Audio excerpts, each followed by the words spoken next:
sabtida waxaa dhici doona 7 kulan oo Premier League ayaa dhici doona. Ciyaarta ugu horeysana waxay dhexmari doontaa Aston Villa iyo Arsenal ayaa dhexmari doontaa waana ciyaar aad iyo aad u xiiso badan oo Villa 6 dhibic ayaa laga horeeyay oo hadii ay guuleysato 3 dhibic ayaa u dhaxay doonto.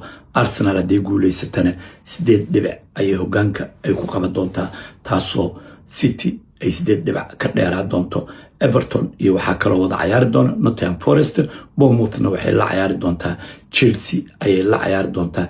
City iyo Sunderland way wada ciyaari doonaan oo City waxay sugi doontaa ciyaarta dhexmari doonta Villa iyo Arsenal oo hadii ay guuleysato Arsenalna laga adkaado 2 dhibic kaliya ayaa u dhaxay doonto. laakiin Sunderland koox la dheelsan kara ma. Newcastle Burnley ayay la ciyaaraysaa. Newcastle in ay badiso ayay u badnaa doontaa. Tottenham iyo Bradfordna way wada ciyaari doonaan. Tottenhamna waxaan la soconaa inta badan gurigooda inaysan wax guula aysan ku gaarin.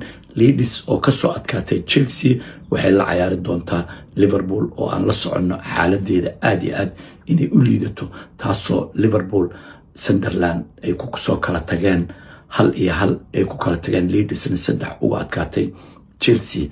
waxaan rabaa aan fiirino ciyaarta 12 duhurnimo saacada UK dhexmari doonto kooxda iyo waxay dhexmari doontaa Villa waxaan la soconaa 9 ciyaar ay soo ciyaartay in 8 kamid ay badiso. niidooda aad iyo aad ay u fiican tahay. Premier League markii la bilaabayana kooxaha hoose inay ku jirtay laakiin hadda ay soo kabsatay aad iyo aad u soo fiicnaatay. runtiina tababare aad iyo aad u fiican haysto. ciyaartoydoodana niy ahaan inay aad iyo aad ay u fiican yihiin oo ayagii Arsenal 6 dhibic inay u dhaxayso. waxaan la soconaa Brighton 2 inay wara martay 4 ay ugu bedeleen oo la wadkina runtii ciyaarta intii la bilaabay wax gool la muusan dhalin laakiin waxa u malaysaa inuu soo kacay oo la soo qabsaday xagga gool dhalinta. kooxda Villa waxaan la soconaa dhexdooda aad iyo aad u fiicanta oo ciyaaryahanka Belgiumska Onana inuu dhexda ka socdo laftigiisa ciyaartii Brighton oo gool oo ka dhaliyay dhexdan oo ka dheela waana ciyaaryahanada box to box ka galo oo aad iyo aad runtii u fiican. Kamara ayaa la jooga laftigooda labadaas ciyaartoy 8 iyo 6 ayay u dheelaan waa ciyaartoy runtii aad iyo aad u fiican. numberka 10aad ahaana Rocha ayaa u dheelo oo ciyaaryahan aad iyo aad u fiican oo runtii xulka Ingiriiskana ku tartamay sanadkan numberka 10aad inuu noqdo oo 11 hore oo ka qayb galo. kooxdana waxaan qabaa Villa oo Villa baag joogto niyaan aad iyo aad inay u fiican yihiin. rajadoodana ay soo kacday. aniga ma qabo Villa inay Premier League ay ku guuleysanayso laakiin waxaan isleeyahay ujeedadooda ugu weyn sidii ay Champions League oo imaalaan oo kooxdan waxaan la soconaa in ciyaarihii markii hadda la bilaabay in ay macnaha loo ogolaan inay wax soo gataan taasoo waxa loo yaqaan BSR-ka inay haysatay wixii ku soo galo iyo wixii ka baxa waa inay isku dheelitirnaadaan taasna u suurtagal weysay ciyaartoy in ay soo gataan. hase yeeshee amray ciyaartoyda oo haystay ayuu isku dhisay. runtiina waa macallin fiican oo ciyaartoyda tayadooda aad iyo aad u wanaajiyo oo waxaan la soconaa Matthew Cash inuu dhinaca oo ka socdo dhinaca midigta dhinaca kalena oo ciyaaryahankan Martin oo ka socdo Matson oo ka socdo oo bidixda ku dheelo. difaacoodana inay joogaan Torres iyo ciyaaryahanka kale Konsa oo numberka 5aad ka dheelo xulka Ingiriiskana runtii muhiim weyn u ah.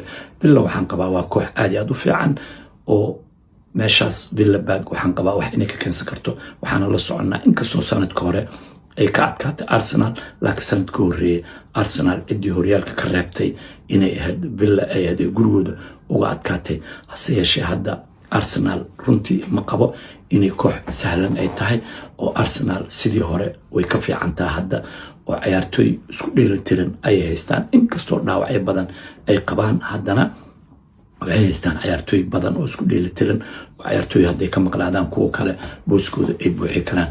inkastoo difaacooda xoogay aan qabo dhexda inaysan la mid ahayn William Saliba iyo Gabriel inkastoo laftigiisa Christian Masquero oo dhaawac ahaan u baxo lama oga inuu soo noqon doonay in kale laakiin waxaan isleeyahay way xalli karaan oo waxay haystaan difaac aad iyo aad u fiican oo ciyaaryahankan Ben White inuu numberka 5aad ahaan u dheelayo. waxaana la soconaa Ben White asalkiisa hore markii Arsenal ay soo gadanayso inuu Brighton difaaca dhexda oo ka dheelayo laakiin Arteta oo ka dhigay numberka 2aadna oo si fiican uga dheeli jiro weerarna oo qaadi jiray. haddana waxaan qabaa inuu meeshaas si ilaali karo oo ilaa ay kasoo noqdaan William Saliba iyo Gabriel inuu meeshaas oo joogi karo oo ka ciyaari karo ayaan qabaa. Ben White oo xataa California ayaa laftigiisa difaaca dhexda ka dheeli karo oo waxaan qabaa inay meeshaas ay dabooli karaan.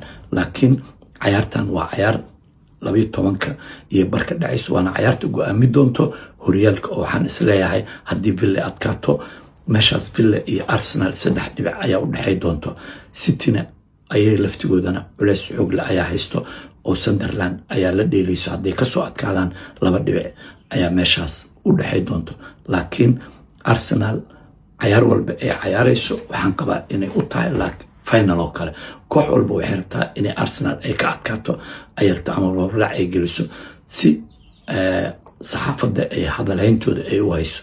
waxaan la soconaa Chelsea inay 1 dhibic ay ku dhumiyeen laakiin ciyaarta kale in Arsenal ay soo adkaatay. Arsenal runtii wax dana ugu jirto inay Villa ay barbarac la gasho. waxa kale ugu weyn waxay tahay inay guul ay ka keento ayaa muhiim weyn si ay 8 dhibic u sii dheeraato ilaa saacado. marka muhiimkooda weyn waa in ay adkaato Arsenal ay guul ay gaarto oo barbardhac dan weyn ugu jirto. sanadii hore waxa dib u dhigay waxay barbaracyada badan ayaa dib u dhigay laakiin Arsenal waa kooxda kaliya oo si joogto ah aan dhigi karo u badi karto Premier League kooxaha kale marka la fiiriyo ciyaartoy tayalana inay haystaan. marka haddii aan ka gudbo oo u leexdo Bournemouth iyo Chelsea waxaan isleeyahay Bournemouth 5 ciyaar maysan adkaan xaaladooda ma fiicno oo ciyaaryahankii Sameyo iyo Evan Nilsson labadaba goolana ma dhaliyaan ku badan ma dhigaan. taasna waxay keentay Bournemouth inay hoos u dhacdo inkastoo tababarooda oo yahay tababarayaasha ku dheelo waxa loo yaqaano pressing ama cadaadinta qof inuu u raaco oo ciyaartoydiisa marna uusan u ogolaan inay istaagaan ama ciyaartoyda kale ay meesha u joogo ay ku qabtaan. taasna waxay keenaysaa in markii waxa loo yaqaano pressing ama qof la isu qabto in qof laga adkaada ayaa dhacayso.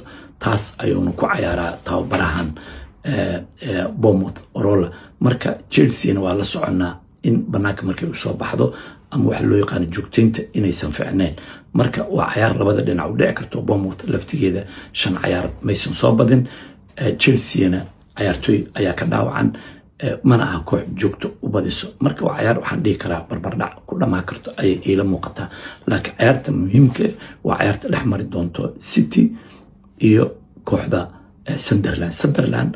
runtii waa koox aad u fiican sanadkan Premier League timid 9 sanana City iyo Sunderland maysan is arkin oo Sunderland waxay ku maqneed kooxaha hoose ayay u dhacday muddo dheer ayay ku qaadatay inay soo noqoto. laakiin tababarahan Faransiiska ayaa dib u soo celiyay kooxdana soo dhisay 5 ciyaartoy ayuu difaaca dhigaa 4 uu ku xijiyay 1 ciyaartoyna hore ay u dirsan. waana koox physical ku dheesho oo runtii aad u adag kubadahana dheer dheesho oo si dhaqsaan weerar ku gasho si dhaqsaan isu difaacdo. Cityna waxaa la soconaa dhibaatada ugu weyn oo haysato waxay tahay inay goolal ay dhaliyaan laakiin weerar celinta ayaa aad ugu xun. oo waxaan qabaa in ciyaartii ay la dheelayaan Fulham in 5-5 ay noqon karto saacadii ugu dambeysay in kubad ay iska soo saareen.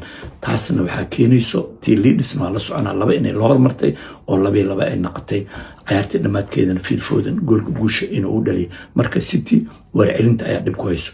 marka ciyaaryahankii Rodri oo u joogay oo meeshaas ilaali jiray oo difaaca waardiyi jiray ma joogo City. marka hadda wararka ugu weyn waxaa la leeyahay Rodri booskiisa ayaa laga yaabaa bisha January inuu suuqa u galo oo ciyaartoy Rodri lagu bedeli lahay oo keena. waxay u badnaa doontaa Anderson oo kooxda Nottingham Forest u ciyaar inay keenaan laakiin ma January keeni doonaan mase sanadkan markay dhamaato. laakiin waxaan isleeyahay Rodri inta uu ka maqayan weerar celinta City aad ugu fududahay oo kooxaha inta badan waxay ka fiirsadaan weerar celintana iskama qaban karaan. marka City haddii ay badiso ciyaartan waa ciyaar aad muhiim uga gurigooda ku dheelayso.